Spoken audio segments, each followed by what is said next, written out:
பெரியோர்களே, தாய்மார்களே, மேலூர் நகர கிளைக்கழக ஒன்றிய பேரூர் கழக நிர்வாகிகளே மற்றும் எனது அருமையான கலைஞரின் அன்பு உடன்பிறப்புகளே, உங்கள் அனைவருக்கும் இந்த எளியவனின் முதல் வணக்கம். அண்ணே, உற்சாகமாக ஒரு கை தட்டுங்க. கை தட்டினாதான் எனக்கு பேச்சு வரும். இன்னொரு அரை மணி நேரம் தம்பி கொஞ்சம் பிரித்து மேய்வேன். நல்லா இருந்தால் மட்டும் கை தட்டுங்க, இல்லைன்னா கையை தட்ட வேணாம். அதுவும் செக்கடி. எனக்கு செக்கடி எப்படிப்பட்ட ஊர், எப்படிப்பட்ட இடம் அப்படின்னா, ஒரு 25 வருஷத்துக்கு முன்னாடி போகிறேன். இதே ஏரியாவில் எங்கள் அம்மா கூட பஸ் ஸ்டாண்டில், நான் ஒத்தக்கடை பஸ் ஸ்டாண்டில் வரும்போது, அங்கேருந்து பஸ் ஏறி இங்கே வரும்போது, இங்கே கால்நடைக்கு தீவனமாக உரமாக வாங்க வந்த பையன் இன்னைக்கு திமுகவுக்கு உரமாக அவங்க முன்னாடி பேச வந்திருக்கேன் அப்படின்னா, இதை விட ஒரு பெரிய சந்தோஷம் எனக்கு இல்லை. ஏன் மாவட்டத்தில் இளைஞரணி கூட்டம் போடும்போது ஒரு திமுக தொண்டனோட பையனை மேடையேற்றி அழகு பார்க்குதுல, இதுதான் திராவிட முன்னேற்ற கழகம். அப்பேற்பட்ட ஒரு சூழலை வகுத்து கொடுத்த இந்த திராவிட முன்னேற்ற கழகத்துக்கு நான் என்னைக்குமே கடமைப்பட்டிருக்கேன். முதல்ல நான் யாருன்னு சொல்லிடுறேன். என் பேர் பிரசாந்த், இதய பிறவி பிரசாந்த். அது என்னடா பேர் பிரசாந்த், இந்த இதய பிறவின்னு உனக்கு என்னடா பட்டம் கொடுத்தாங்கன்றதை நான் பின்னாடி சொல்றேன். முதல்ல இப்பேற்பட்ட ஒரு கூட்டத்தை அது இளைஞரணி தொகுத்து வழங்குறதுல எனக்கு ரொம்ப சந்தோஷம். ஏன் அப்படின்னா, நாங்களாம் இளம் பேச்சாளர். என் கூட ஐயா வந்திருக்காரு. ஐயா கிட்டத்தட்ட ரொம்ப வருஷமா பேசிட்டு இருக்காரு. ஒரு ரொம்ப வருஷமா பேசுற ஒரு பேச்சாளரையும் ஒரு இளம் பேச்சாளரையும் இப்பேற்பட்ட ஒரு பொது மேடையில அங்கீகரிச்சு பேச வைக்கிற ஒரே இயக்கம் அப்படின்னா அது திராவிட முன்னேற்ற கழகம் மட்டும்தான். அதாவது கழகத்துல மூத்த முன்னோடிகள் அமைஞ்சிருக்காங்க.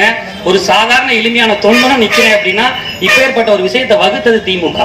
அடுத்து இன்னைக்கு தமிழ்நாட்டுல இது எதற்கான கூட்டம் அப்படின்னா, 4 ஆண்டு சாதனை விளக்க பொதுக்கூட்டம். இன்னொன்னு முத்தமிழறிஞர் டாக்டர் கலைஞரோட 102வது பிறந்த நாள் விழா கொண்டாட்டம். கலைஞரை எப்படி பார்க்கணும் அப்படின்னா, ஒன்றும் இல்லை, இங்கே கூட்டத்தில் உட்கார்ந்துருக்கவங்க மாற்றுக் கட்சி தோழர்கள், விஜய் அன்பர்கள், நாம் தமிழர் கட்சி தம்பிகள், உங்களுக்கெல்லாம் ஒன்று சொல்றேன். உங்க வீட்டுல காலையில எந்திரிச்சு நைட்டு படுக்கிற வரைக்கும் நீங்க வாழ்ற வாழ்க்கையில எங்கேயாச்சும் ஏதாச்சும் ஒரு இடத்துல முத்தமிழறிஞர் டாக்டர் கலைஞர் இருப்பார். அப்பேற்பட்ட ஒரு உத்தம தலைவர் தான் டாக்டர் கலைஞர். அதுவும் இன்னமும் வெளிப்படையா சொல்லணும் அப்படின்னா, நான் தல்லாகுளத்துலேருந்து வண்டியில வந்தேன். நான் வரும்போது ஒரு குண்டும் குழியும் கூட இல்லை.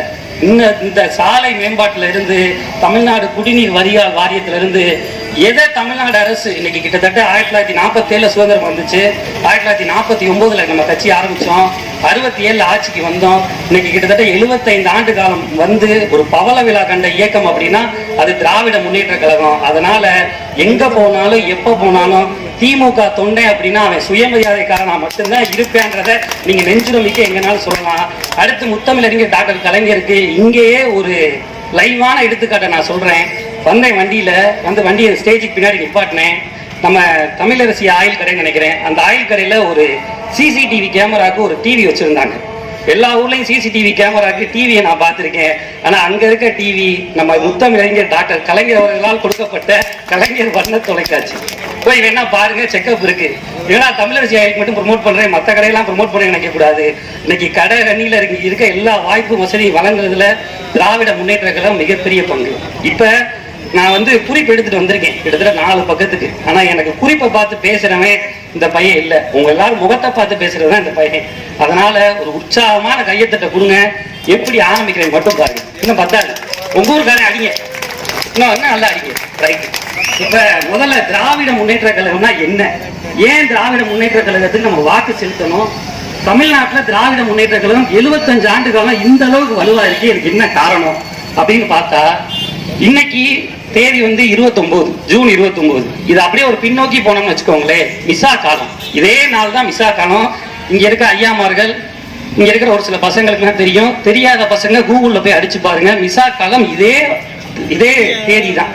இந்த தேதியில நம்ம தலைவர், இப்ப தமிழ்நாட்டின் முதலமைச்சர், மாண்புமிகு சுயமரியாதைக்காரர் முத்துவேல் கருணாநிதி ஸ்டாலின், அவர் பட்ட அடியும் அவர் பட்ட மிதியும் இப்ப இருக்கிற தலைவர்களை ஒப்பிட்டு பாருங்களேன். மித்த கட்சிக்காரங்கள எவருக்கும் அந்த தகுதி இல்லை.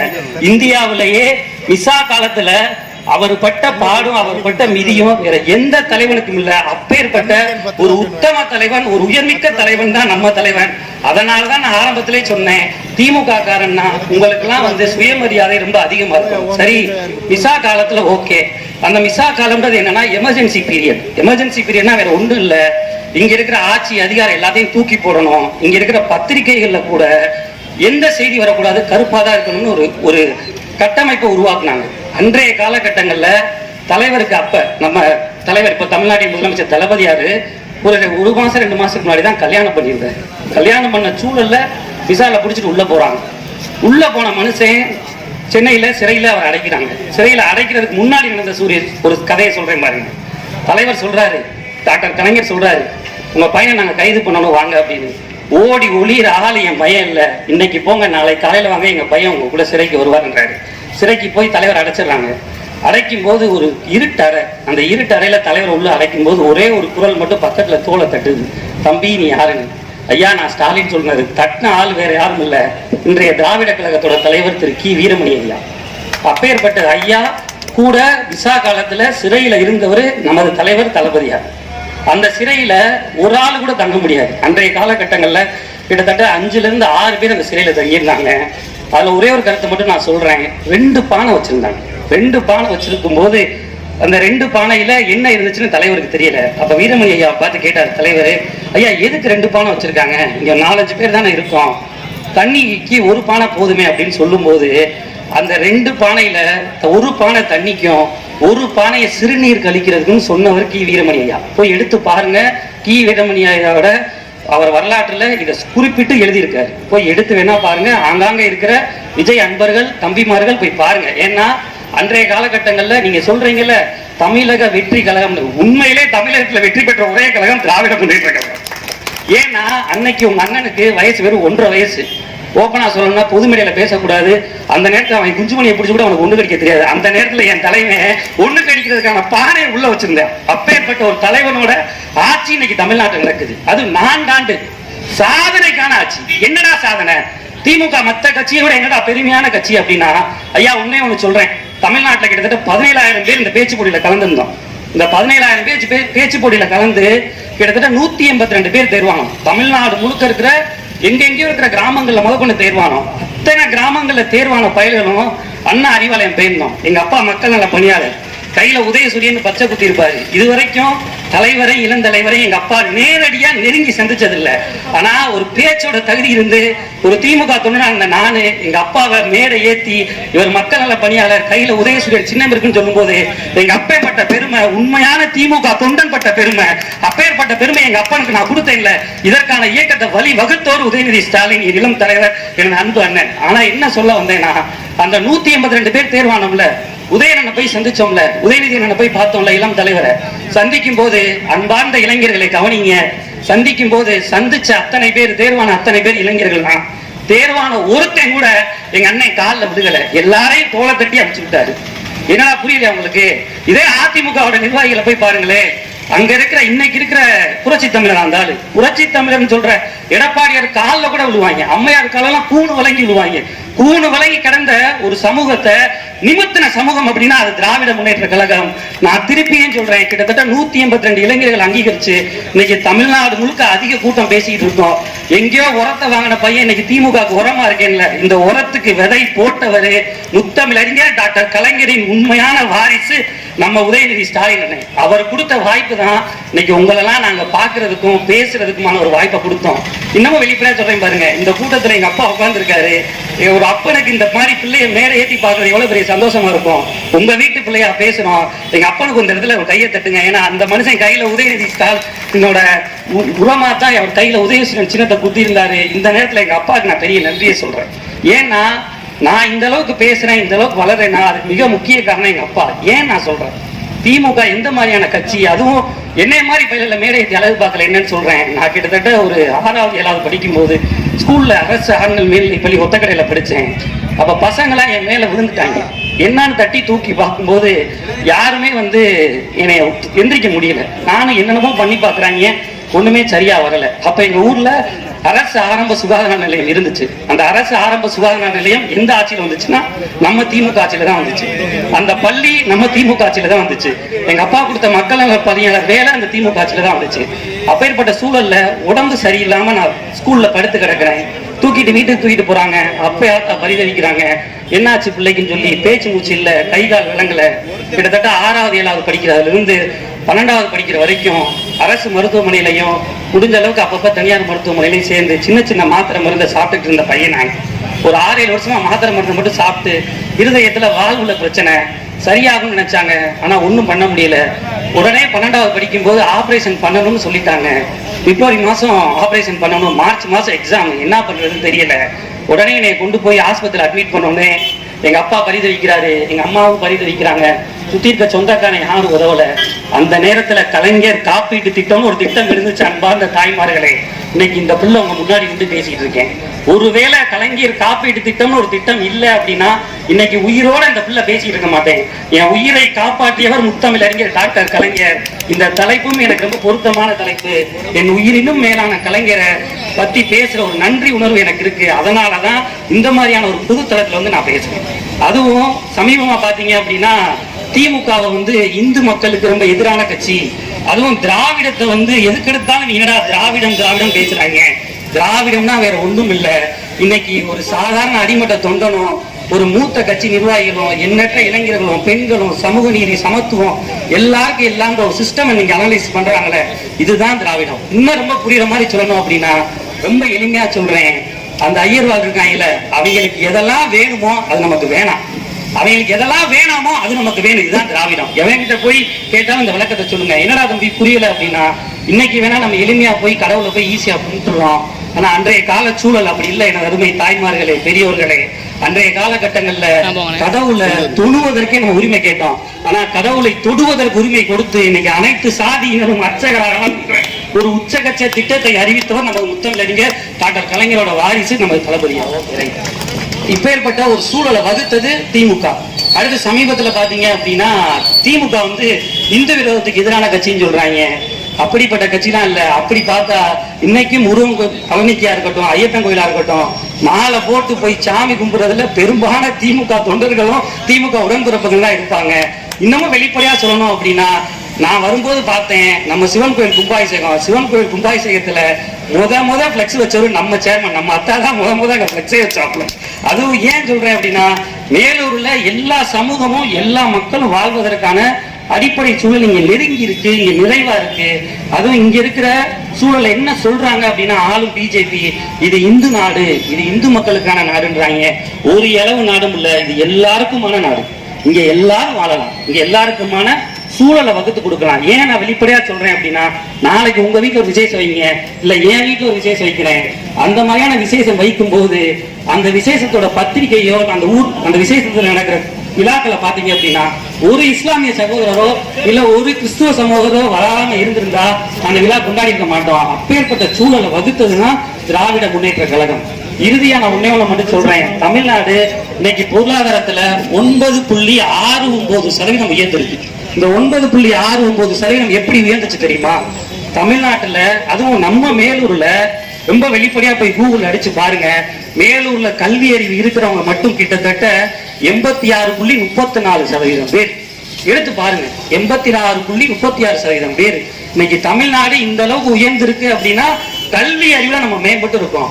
ஏன் தலைவர் வந்து ஒரு விடியல் பயணமா இருக்கட்டும், நான் முதல்வர் திட்டமா இருக்கட்டும், புதுமை பெண் திட்டமா இருக்கட்டும், இன்னைக்கு ஸ்கூல்ல போட்டுக்க காலை உணவு திட்டமா இருக்கட்டும், இந்த திட்டத்தெல்லாம் எதுக்கு கொடுத்தாரு அப்படின்னா, எவனும் படிக்காம இருக்கக்கூடாது, படிச்சா மட்டும்தான் ஒரு தலைமுறை முன்னேறும் சொன்னாரு. ரொம்ப எளிமையா சொல்றேன் பாருங்களேன். என் தாத்தா பேருக்கு பின்னாடி கருப்பையான்னு போட்டு ஒரு பட்டம் இருந்துச்சு. எங்க அப்பா பேருக்கு பின்னாடி படிப்பு இல்ல. அன்றைய சூழல் பொருளாதாரம் எங்க அப்பாவால படிக்க முடியல. ஆனா இன்னைக்கு பிரசாந்த் பிடெக் ஐடின்னு படிச்சிருக்கேன்னா இந்த மாதிரியான படிப்பை கொடுத்தவர் திமுக.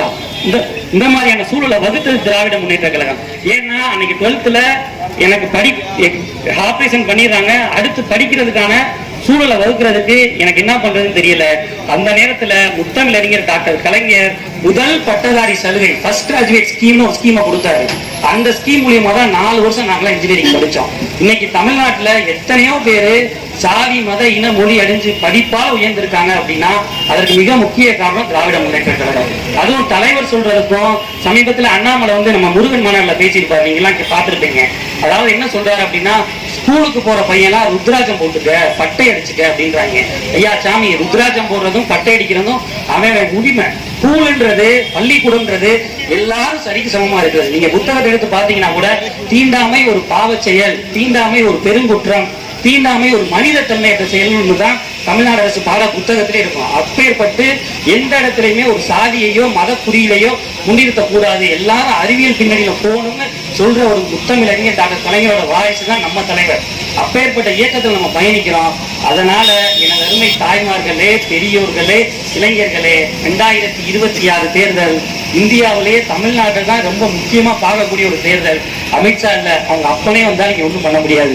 ஏன்னா இங்க முத்தமிழறிஞர் டாக்டர் கலைஞரோட வாரிசு நம்ம தளபதியாரோட ஆட்சி தமிழ்நாட்டில் நடக்குது. நீங்க இன்னும் முருகன் மாநாடு இல்ல, இன்னும் அனுமனுக்கு மாநாடு போடுங்க, இன்னும் சிவனுக்கு மாநாடு போடுங்க. மதுரைக்குள்ள வந்துட்டு உங்களால ஒரு மயிரையும் கொடுக்க முடியாது. ஏன்னா மதுரை வந்து மத நல்லிணக்கத்துக்கு பேர் போன ஊர். உண்மையை சொல்றேன். இன்னைக்கும் நீங்க பாத்தீங்க அப்படின்னா நம்ம சிங்கம்மா கோயிலா இருக்கட்டும், இன்னைக்கு ஏலகாத்தம்மன் கோயிலா இருக்கட்டும், இங்க இருக்கிற நாகம்மா கோயிலா இருக்கட்டும், சிங்கம்மா கோயிலாம் நான் வாரம் திங்கக்கிழமை வருவேன். அங்க எத்தனையோ இஸ்லாமிய சகோதரர்கள் வந்து சாமி கும்பிட்டு தான் போவாங்க. பாண்டி கோயில இன்னைக்கும் பாண்டி சாமியார்ல பாதி பேர் இஸ்லாமிய சகோதரர்கள் தான் இருப்பாங்க. அதனால ஒரு மதத்தை வச்சு நீ முன்னிறுத்தி ஒரு அரசியல் பண்ண அப்படின்னா தமிழ்நாட்டில் நீ தோத்து தான் போவ. அதனாலதான் இன்னைக்கும் திராவிட முன்னேற்ற கழகம்ன்ற ஒரு பேரு தமிழ்நாட்டில் இன்னைக்கு வரைக்கும் கட்சி தொடங்குறதுல இன்னைக்கு வரைக்கும் இருக்குன்னா அது ஒரே ஒரு பேரு, நம்ம பேர் தான், நம்ம கட்சியோட பேர் தான். ஏன்னா எமர்ஜென்சி பீரியட்ல அண்ணா திராவிட முன்னேற்ற கழகம் தான் இருந்துச்சு. அந்த சூழல்ல எல்லா கட்சியையும் அழிக்க பார்த்தாங்க. அப்ப அவங்க என்ன பண்ணாங்க அப்படின்னா அண்ணா திராவிட முன்னேற்ற கழகத்தை அனைத்து இந்திய அண்ணா திராவிட முன்னேற்ற கழகம்னு மாத்தினாங்க. ஆனா தலைவர் முத்தமிழறிஞர் டாக்டர் கலைஞர் பேரெல்லாம் மாற்ற முடியாது, இருக்கிற வரைக்கும் இது திராவிட முன்னேற்ற கழகம் தான் சொன்னார். அப்பேற்பட்ட ஒரு நெஞ்சுரம் மிக்க தலைவர் தான் நம்ம தலைவர். ஏன் இதெல்லாம் நம்ம சொல்றோம், எதற்கு இதெல்லாம் சொல்றோம் அப்படின்னா நீங்க போய் உங்க பகுதியில இதெல்லாம் சொல்றோம். இன்னைக்கு வந்து இங்க மாற்றுக் கட்சி தோழர்கள் எத்தனையோ பேர் இருக்கலாம், அவங்களும் இந்த பேச்சை கேட்கலாம், கேட்டுட்டு போறாங்க. கேட்கிறவன் கேட்கதான் செய்வான், பேசுறவன் பேசதான் செய்வான். திமுக என்பது யாராலும் அசைக்க முடியாத ஒரு ஆலமரம். என்ற அன்பை தாய்மார்களே, பெரியோர்களே, நீங்க எல்லாம் கவனிச்சுக்கங்க. இன்னைக்கு தமிழ்நாடு உச்சபட்சமான ஒரு முன்னிலையில போயிட்டு இருக்கு. இதற்கு ரொம்ப வெளிப்படையா சொல்லணும் அப்படின்னா சமீபத்துல அந்த முருகன் மாநாடுல பாத்தீங்க அப்படின்னா பவன் கல்யாண் ஒரு நடிகர் வந்திருந்தாரு. நீங்க எல்லாம் பார்த்திருப்பீங்க. பவன் கல்யாண் வந்து அதே நேரத்துலதான் நம்ம இளம் தலைவரும் கட்சிக்குள்ள வந்தாரு. அந்த மாதிரியான ஒரு சூழல்ல பவன் கல்யாண் வந்து கட்சி தொடங்கும் போது அம்பேத்கர் வழியை கையில் எடுத்தாரு. ஆனா இன்னைக்கு வந்து போய் பாத்தீங்க அப்படின்னா கோயிலோட படியை கழுவிட்டு இருக்காரு. ஆனா நம்ம இளம் தலைவர் பெரியார் வழியை கையில் எடுத்தாரு. இன்னைக்கு நீங்க பாத்தீங்க அப்படின்னா தமிழ்நாட்டுல ஒத்த செங்கலை கையில் எடுத்தாரு. 40க்கு 40 நம்ம அடிச்சிட்டோம். 40க்கு 40 நம்ம அடிச்சிட்டோம். அடுத்து நம்ம 2200 தொகுதி நம்ம ஜெயிக்கணும்னு தலைவர் சொன்னாரு. ஆனா நான் சொல்றேன், நீங்க எல்லாம் உணர்வா கட்சியா நம்மளோட கொள்கையை கொண்டு போய் மக்கள்கிட்ட சேர்த்தீங்க அப்படின்னா, அதுவும் தலைவர் தளபதியாரோட முகத்தையும் இளம் தலைவரோட முகத்தையும் நீங்க மக்கள்கிட்ட கொண்டு போய் சேர்த்தீங்கன்னா, திட்டங்களை கொண்டு போய் மக்கள்கிட்ட சேர்த்தீங்கன்னா, எழுதி வச்சுக்கோங்க, கண்டிப்பா 234 தொகுதியும் திராவிட முன்னேற்ற கழகம் அடிக்கும். இதற்கான நம்பிக்கையா எங்களை மாதிரியான இளைஞர்கள் இருக்காங்க. அதனால எனது அருமை தாய்மார்களே, பெரியோர்களே, இளைஞர்களே, உங்க கண்ணு முன்னாடி வர தேர்தல்ல நிக்க வேண்டிய சின்னம் உதயசூரியன். சத்தமா சொல்லுங்க. நம்ம வர தேர்தல் நிக்க வேண்டிய சின்னம் என்ன? சத்தமா சொல்லுங்க. ஆமா, மறந்துடக்கூடாது. ஏன் அப்படி நான் சொல்றேன் அப்படின்னா தமிழ்நாட்டுல 4 ஆண்டு சாதனை விளக்க பொதுக்கூட்டத்தை இந்த மாதிரி ஒரு வீதி போட்டு பேசுறதுக்கு திராணியும் தெம்பும் இருக்கிற ஒரே ஒரு இயக்கம் அப்படின்னா அது திராவிட முன்னேற்ற கழகம். அதுவும் இன்னைக்கு பாத்தீங்க அப்படின்னா நிறைய திட்டங்களை தலைவர் வகுத்திருக்காரு. அதுல மிக முக்கியமான திட்டம் காலை உணவு திட்டம். இன்னைக்கு காலை உணவு திட்டத்துல பிள்ளைங்க ரொம்ப சத்தான உணவு போய் சாப்பிடுறாங்க அப்படின்னா அது தலைவராக கொண்டு வரப்பட்ட திட்டம். இந்த திட்டத்தின் மூலியமா எண்ணற்ற குழந்தைகளோட பசிய போக்குற ஒரு உண்மையான குழந்தைகளின் அப்பா நமது தலைவர் தளபதியார். இப்பேற்பட்ட ஒரு ஆட்சி தமிழ்நாட்டில் நடக்குது. ஒரு நாளைக்கு இன்னைக்கும் பஸ்ல பாத்தீங்க அப்படின்னா விடியல் பயணம் மூலமா எத்தனையோ பெண்கள் தன்னோட பணத்தை சேமிக்கிறதுக்கு அந்த விடியல் பயணம் உங்களுக்கு பெரும் உதவியா இருக்கு. அதுவும் நீங்க பள்ளியில படிச்சு அடுத்த கட்டமா முன்னேறணும், ஒரு கவர்மெண்ட் எக்ஸாம்ஸ்ல பாஸ் ஆகணும் அப்படின்னா நான் முதல்வர் திட்டம் உங்களுக்கு முன்னேற்றமா இருக்கு. எனது அருமை தாய்மார்களே, கவலைப்படாதீங்க. நம்ம அண்ணன் இளம் தலைவர் அடுத்த கட்ட அரசியலை நோக்கி போயிட்டு இருக்காரு. இன்னும் 200 வருஷத்துக்கு நம்ம ஆட்சி தான் தமிழ்நாட்டில் நடக்கும். இருக்கும் வரை திராவிடமே தமிழ்நாட்டை ஆளும், தமிழ்நாட்டை வாழ வைக்கும். எத்தனை பாசிச பாஜக வந்தாலும், எத்தனை அடிமை அதிமுக கூட்டம் வந்தாலும், எத்தனை நாம் தமிழர் தம்பிகள் வந்தாலும், எத்தனை விஜய் அணில்கள் வந்தாலும், இருக்கும் வரை திராவிட முன்னேற்ற கழகம் நெஞ்சுர மிக்க ஒரு தைரியமான ஒரு ஆட்சியை அமைக்கும் என்பதை கூறி உங்ககிட்ட இருந்து இந்த வாய்ப்பை கொடுத்த என்னோட இளைஞரணிக்கு நான் இன்னைக்கும் கடமைப்பட்டிருப்பேன். இந்த மாதிரியான ஒரு வாய்ப்பை நல்கிய ஒட்டுமொத்த இளைஞரணி நிர்வாகிகளுக்கும் எனது இளம் தலைவர் அன்பு அண்ணன் உதயநிதி ஸ்டாலின் அவர்களுக்கும் ஒரு பெரிய நன்றியை சொல்லிச்சுக்கிறேன். இதுதான் திமுக. மேடையில உட்கார்ந்து நம்ம சேர்மன் டக்குன்னு டிராபிக் இறங்கி போய் நின்று அந்த டிராபிக் கிளியர் பண்ணாரு பாருங்க. இந்த மாதிரியான சூழலை அவர் வகுத்தாருன்னா அதற்கான காரணம் திராவிட முன்னேற்ற கழகம். அதனால மறந்துடாதீங்க, 2026 தேர்தல், அதுவும் மேலூர் தொகுதி கண்டிப்பா ஒரு மாற்றம் வரணும். இங்க இருக்கிற எம்எல்ஏ யாருன்னே யாருக்கும் தெரியாது, ஏதோ பிள்ளைப்பூச்சி மாதிரி அந்த போயிட்டு வந்துட்டு இருக்காரு. இந்த தொகுதி கூட்டணி கட்சியா இருந்தாலும் சரி, நமது கட்சி தோழர்களா இருந்தாலும் சரி, கண்டிப்பா நீங்க வாக்களிக்க வேண்டிய சின்னம் நமது கூட்டணிக்கும் நமது கட்சிக்கும் சொல்லி வாய்ப்புக்கு நன்றி கூறி விடைபெறுகிறேன். நன்றி, வணக்கம்.